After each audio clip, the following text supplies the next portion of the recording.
امام علیہ السلام لوگوں کی اصلاح فرما رہے تھے، اتنے میں ایک شخص پوچھنے لگا، یا علی علیہ السلام، انسان کی وہ کون سی غلطی ہے جو دیکھنے میں تو کچھ بھی نہیں لگتی لیکن گھر کو تباہ کر دیتی ہے؟ امام علیہ السلام نے فرمایا، میں نے اللہ کے رسول صلی اللہ علیہ وآلہ وسلم سے سنا کہ جب انسان رات کو اپنے گھر کے دروازے یا پردے بند کرتے ہیں اس وقت اللہ کا نام لینا بھول جاتے ہیں۔ یاد رکھنا،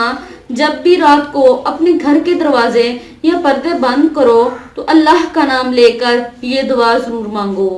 اے ہمارے رب، ہمارے گھر کو شیطان کے شر سے اپنی پناہ میں رکھنا، کیونکہ جو انسان